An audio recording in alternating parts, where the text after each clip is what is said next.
सबका धन्यवाद देना चाहूँगा कि आप लोगों ने मुझे बुलाया और आज इस ड्राइवर दिवस पे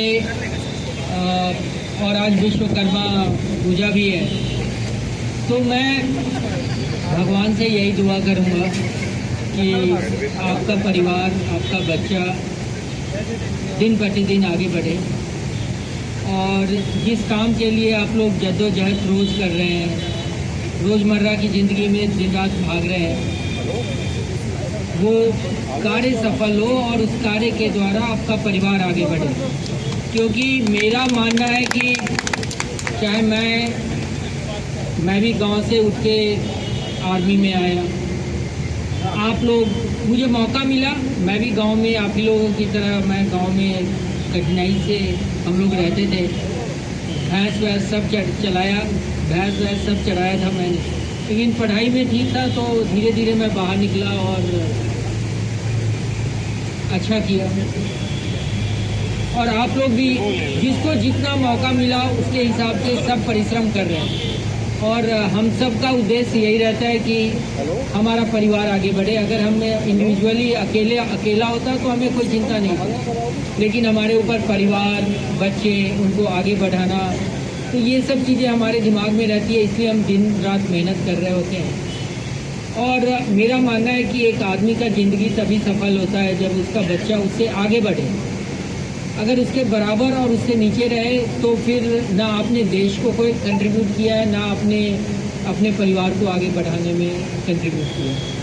तो इसीलिए मैं आज इस पावन या पवित्र समय में भगवान से यही दुआ करूँगा कि आप लोग की तपस्या सफल हो और आपके बच्चे आगे बढ़ें और आपका सपना साकार हो। साथ ही साथ मैं ये बताना चाहूँगा कि पिछली मीटिंग में बहुत सदस्य आए थे, मेरे से मिले हैं। उसके बाद बहुत सारा डेवलपमेंट हो चुका है। आप लोगों को मैंने बताया था सहकारी टैक्सी के बारे में कि सहकारी टैक्सी कोऑपरेटिव लिमिटेड उसका रजिस्ट्रेशन हो गया है।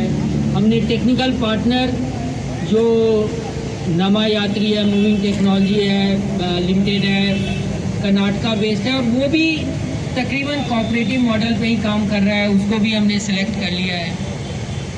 और जिन ड्राइवर भाइयों को पता नहीं है उनके लिए मैं ये बताना चाहूँगा कि सहकारी टैक्सी कोऑपरेटिव लिमिटेड का मुख्य उद्देश्य यही है कि ड्राइवर को उसका उचित मेहनताना मिले।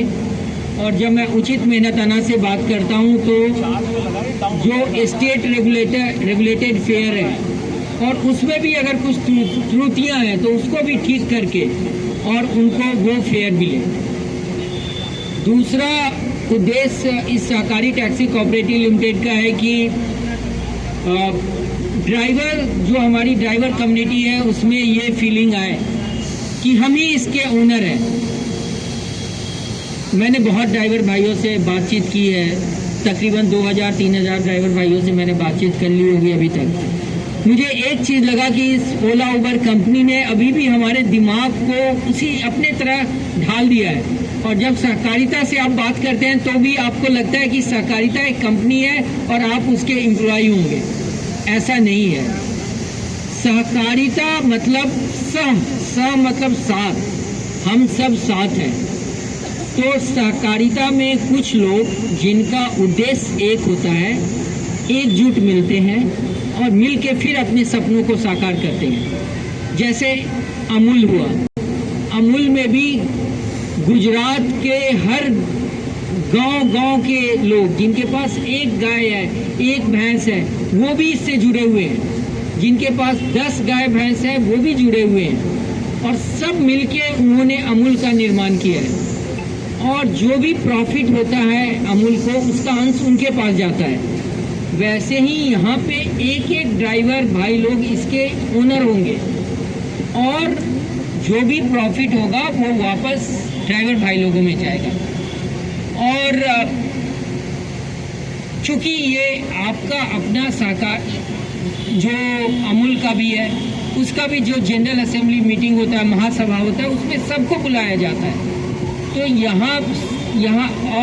यहाँ भी सहकारी टैक्सी कोऑपरेटिव लिमिटेड में हर 5,000 ड्राइवर पे एक प्रतिनिधि होगा और वो प्रतिनिधि महासभा में आएगा। वो महासभा जहाँ की पॉलिसी बनेगा सहकारी टैक्सी कोऑपरेटिव लिमिटेड का, कैसे उसको चलाना है उसकी बातें होंगी।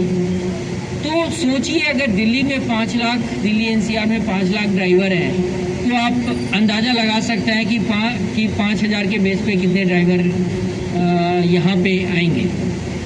और इसके बाद बोर्ड ऑफ डायरेक्टर, इन्हीं ड्राइवर्स में बोर्ड ऑफ डायरेक्टर्स में 2 सदस्य आएंगे। बोर्ड ऑफ डायरेक्टर में जो 2 सदस्य आएंगे वो कैसे काम चल रहा है सहकारी टैक्सी कोऑपरेटिव लिमिटेड का, वो कामकाज देखेंगे। अगर 2 ड्राइवर्स भी वहाँ पे हैं तो वो जो बोर्ड ऑफ डायरेक्टर्स में और जो बड़े बड़ी कंपनियां जिन्होंने पैसा लगाया इनमें, इफ्को, अमूल ने भी लगाया इसमें पैसा। और आपको खुशी होगी यह जान के कि अमूल के जो मैनेजिंग डायरेक्टर हैं वो भी बहुत इंटरेस्ट ले रहे हैं इसमें कि कैसे इसको आगे बढ़ाना है, क्या करना है। तो सब मिलके हैं कि एक साथ सोच रहे हैं कि इसको आगे कैसे बढ़ाना है। तो वहाँ भी ड्राइवर होंगे, वहाँ भी आप अपना आवाज़ उठाएंगे डे टू डे फंक्शनिंग में कि ये ठीक होना चाहिए, ये ठीक होना चाहिए। तो ड्राइवर का जो रिप्रेजेंटेटिव है वो हर जगह होंगे। इनफैक्ट हमने ये भी सोचा है कि जोनल बेस पे भी हम रिप्रेजेंटेटिव रखेंगे। जैसे मान लीजिए साउथ वेस्ट दिल्ली, तो साउथ वेस्ट दिल्ली में भी हम एक रिप्रेजेंटेटिव रखेंगे जो हमारे ड्राइवर भाई लोगों को एकजुट कर सके, उनको बताए। जैसे कि आप जानते हैं ये मेरा